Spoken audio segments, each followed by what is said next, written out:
Bom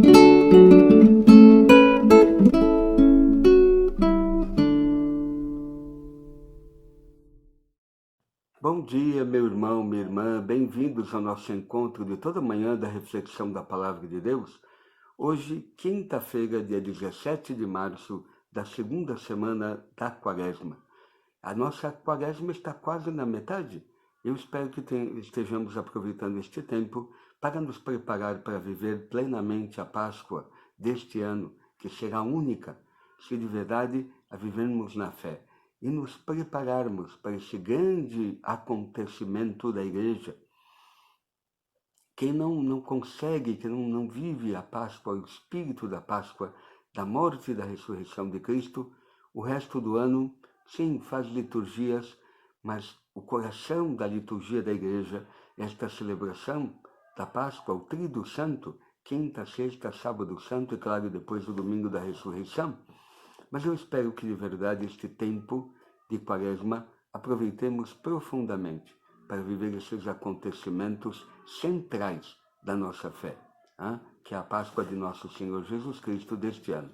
Por isso, a primeira leitura de hoje, da liturgia de hoje, da palavra que nos ajuda neste tempo quaresmal de preparação para a Páscoa, é do profeta Jeremias, capítulo 17, do versículo 5 ao 10.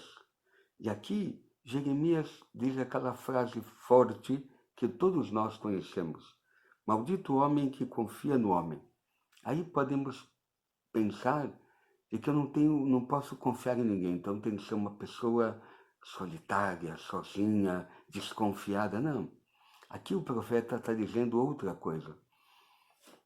A minha vida, a minha felicidade, aquele que de verdade pode me socorrer é o Senhor. O problema é quando o homem coloca a sua segurança, a sua esperança, não em Deus, mas no homem, numa pessoa, num afeto, no pai, na mãe, num amigo. Sim, podem nos ajudar, podem colaborar conosco, mas a verdadeira vida, a verdadeira esperança, a verdadeira vida do homem se radica em Deus, está em Deus. É nele que eu tenho que colocar a minha vida e a minha esperança. Mas se você pega a segunda parte desta frase, deste versículo de Jeremias, ele começou assim: maldito o homem que confia no homem e faz consistir a sua força na carne humana, enquanto o seu coração se afasta do Senhor. Ou seja, pode ser confiar em mim mesmo, na minha razão, nas minhas forças, na minha inteligência, e confiar na carne humana, meu sucesso, meu dinheiro, o prazer, o prestígio, o plano de saúde. Eu não sei, coloco a minha segurança, a minha vida nas realidades mundanas, porque depois dá para entender no contexto que fala Jeremias, não? Porque depois fala maldito o homem que confia no homem, e depois a segunda parte, bendito o homem que confia no Senhor, cuja esperança é o Senhor. E aí, na primeira parte da maldição, diz o fruto que o homem colhe de confiar na carne humana, colocar a sua esperança aqui, e aquele depois o fruto daquele que colocou a esperança em Deus. Eu espero que sejamos gente inteligente, esperta. Não é que eu não vou confiar num amigo, não sei, num colega. Não é isto. Porém, saber que a minha verdadeira esperança, o meu verdadeiro socorro, onde eu tenho que colocar a minha vida, Jesus vai dizer da rocha. Onde eu vou colocar a minha casa, a minha vida, sobre a rocha, que é Cristo, a fé. Não sobre a areia. Por isso, quando Jesus diz a Pedro: feliz és tu, Simão, filho de Jonas, porque não foi em carne nem sangue que te revelaram isto. Isto o quê? Que Jesus é o Messias, o Filho do Deus vivo. E é nesta profissão de fé, em cima desta pedra, desta rocha, que é a profissão de fé de Pedro, que eu edificarei a minha igreja. Ou seja, aqui se está falando de outro tipo de confiança. E não para a gente passar pela vida como gente desconfiada e não sei o que, não? Com medo de ter uma amizade sincera com alguém, né? Essas coisas não. Mas não colocar a minha esperança neste mundo, nas coisas daqui, nas pessoas, nos afetos, seguranças humanas. A minha segurança é o Senhor. Por isso, São Paulo tem uma frase muito bonita na carta aos Romanos: quem me separará do amor de Cristo? Tribulação, angústia, perseguição, fome, nudez, perigo e espada. É a mesma coisa que dizer: quem pode me abalar se eu coloquei a minha segurança em Deus que me ama? Nada pode me abalar. E é esta confiança que hoje Jeremias nos convida. Por isso aqui tem uma frase da primeira leitura que é muito forte também, né? Em tudo é enganador o coração, e isto é incurável. Quem poderá conhecê-lo? Ou seja, o nosso coração, dirá Jesus, é do coração do homem que sai adultérios, roubos, assassinatos. Eu não posso curar a mim mesmo, curar-me o meu coração. Mas há um que pode curá-lo, que é o Senhor, que é Deus. Este coração que humanamente é incurável, e por isto se inclina tantas vezes para colocar na nossa vida a sua esperança, as suas forças na carne humana, nas forças do homem, o dinheiro, o poder, o Senhor pode curá-lo. E ele colocar todo o seu afeto, toda a sua esperança no Senhor. Por isso o mandamento: amarás o Senhor teu Deus com todo o teu coração, com toda a tua alma, com todas as tuas forças. Não no homem, não na carne humana, no Senhor. Colocar tudo nele. Ele pode curar o nosso coração e fazer com que a gente ame, enfim, tudo, curar este coração. Ser uma fonte não de assassinatos, não de roubos, não de tanta bagunça, mas de verdade, da fé, da bondade, da esperança, de tanta coisa. Espero que seja assim que a gente viva de fato. O Evangelho de hoje é do Evangelho de São Lucas, capítulo 16, do versículo 19 ao 31. É um evangelho único, próprio de Lucas. Não existe este relato em outro evangelho. Aqui é o evangelho do que a gente costuma chamar, do rico Epulão e o pobre Lázaro. Aqui, Lucas coloca uma parábola de Jesus, em que Jesus conta que havia um homem rico que se banqueteava, desfrutava. Então, errado banquetear-se, comer bem? Não. Mas qual é o problema deste homem? Que se vestia suntuosamente, se fechou em si mesmo. O prazer confiou a sua felicidade, a coisa, nos prazeres, na carne humana, no dinheiro, na sua casa bonita, na comida. E havia na porta desse rico um pobre chamado Lázaro, cheio de feridas, e estava no chão à porta do rico. Ele queria matar a fome com as sobras que caíam da mesa do rico, e além disto, vinham os cachorros lamber as suas feridas. Ou seja, qual é o problema desse rico? Que não ganha nome. Quando não ganha nome na Bíblia, na Escritura, significa que este rico é você, sou eu. Lázaro ganha nome, o rico não. Por quê?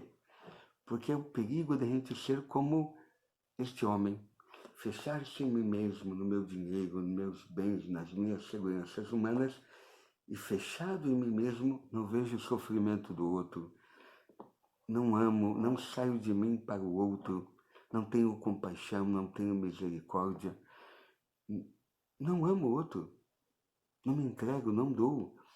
Por isso Jeremias, quando falava de não confiar em outro homem, não significa de não ter relações de amizade, de carinho, de não sei como dizer, não, de comunhão, não. Mas diz cuidado de colocar a minha esperança na carne humana, na força do homem, nas suas habilidades. Este rico, este é que é o problema dele. Lázaro, com quem que ele podia contar? Ninguém. Que coisa.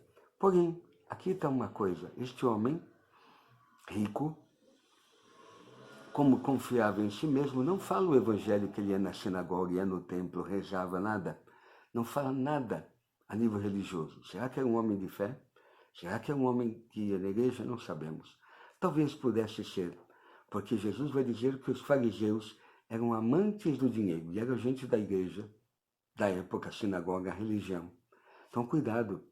Eu posso estar na igreja, posso ser um cara, nossa, de missa diária, de oração diária, mas se eu me fecho em mim mesmo e coloco a minha confiança na força humana nesse mundo, posso ser esse rico. E Lázaro pode ser um pobre, sim, mas se é um pobre que murmura, que reclama, que xinga, que o seu coração também, entende? É um coração. Por que eu digo isso? Porque diz aqui o Evangelho que Lázaro morreu, este pobre, e foi para o seio de Abraão. Então ele foi para o céu por quê? Porque era pobre, era injustiçado, massacrado? Não.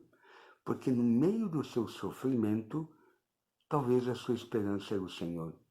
Colocava a sua confiança em Deus. Então ele não duvidava do amor de Deus. Algo. Porque sem agradar a Deus, é impossível ir ao céu.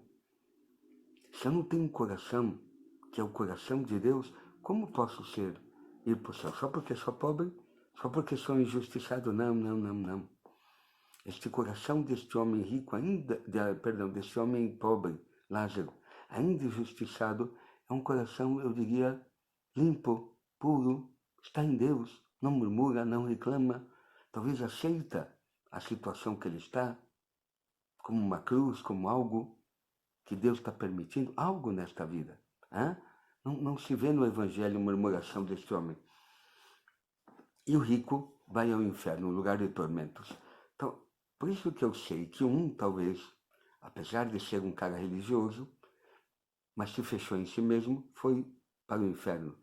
E o pobre, ainda sem bem, sem nada, sem riqueza, não tinha de colocar a sua esperança, colocou em Deus. Porque sem colocar o coração em Deus é impossível ir para o céu, para o seio de Abraão. E aqui é uma visão em que o rico via Lázaro perto de Abraão, e Abraão e Lázaro via este rico agora no lugar de tormentos. E este rico, vendo Abraão, faz um pedido. Olha, manda que Lázaro molhe a ponta do dedo para me refrescar aqui neste lugar de tormento. E Abraão diz a este homem uma coisa que é uma verdade, eu diria. Quando você morrer e houver o julgamento, ou você vai para o céu ou vai para o inferno. E não há como passar de um lugar para outro. E não há como um ajudar o outro. Não, acabou. Como diz aqui Abraão, não há como nós daqui passarmos para aí, nem vocês daí para cá. Não dá. E aqui, este homem desesperado diz, não, manda Abraão ir à casa do meu pai, tenho 5 irmãos, para que ele alerte, eles não venham para esse lugar de tormento. E Abraão diz, não, não, não, eles têm Moisés e os profetas, que escutem. Ou seja, tem a palavra, tem os sacramentos, ou seja, tem a Torá, tem a Bíblia, que escutem. E esta palavra, se eu acolho, me converte, eu confio a minha vida em Deus e não vou ao inferno, não me condeno. Mas o rico protesta, não, se um morto aparecer, falar, eles vão acreditar. E Abraão vai dizer aí, não é verdade. Vocês não escutam nem Moisés, nem os profetas, ainda que o morto ressuscitem, não acreditarão. Mas de que morto é que Abraão está falando? É o próprio Jesus, da sua ressurreição. Mesmo que este morto, que é Jesus, viveu a paixão, morte e ressuscitou, ainda tem gente que não escuta. A este que agora está vivo, não está morto. Jesus está vivo, ressuscitado, e ainda assim tem tantos que não acolhem a sua palavra. Não acolhem o evangelho deste que está vivo e quer que nós estejamos vivos também. Então, aproveitemos a palavra de Deus que escutamos no domingo, escutamos aqui nesta reflexão diária, para que ela toque o nosso coração, nossa vida, e nos convertamos. E não vamos para o lugar de tormento. Mas o que essa palavra tem que fazer em mim? Produzir um fruto. Tirar-me, arrancar-me do fechamento de mim mesmo, de viver para mim, escravo de mim, do meu egoísmo, de tanta coisa, e me abrir para o outro, para a sensibilidade do outro, para o sofrimento do outro, amar o outro, dar a vida pelo outro. Eu espero que esse evangelho se cumpra na nossa vida e que nós, a palavra de Deus, produza em nós este fruto, que é não vivermos mais para nós, mas para aquele que por nós morreu e ressuscitou, como dirá São Paulo na carta aos Coríntios. Oremos. Bendito és tu, Pai Santo, pelo teu amor, pela tua misericórdia. Bendito és tu por esta palavra que hoje quer nos salvar, nos libertar, dar-nos a vida, para que possamos estar um dia no seio de Abraão, com todos os santos, contemplando o teu rosto face a face. Ajuda-nos, Senhor, de verdade a acolher a palavra e concede-nos o dom da conversão. Este pedimos por teu Filho, que convosco vive e reina na unidade do Espírito Santo. Amém. O Senhor esteja convosco, Ele está no meio de nós. Abençoe-vos o Deus Todo-Poderoso, Ele que é o Pai, o Filho e o Espírito Santo. Amém. Até amanhã, meu irmão, minha irmã, para esse nosso encontro da reflexão da Palavra de Deus.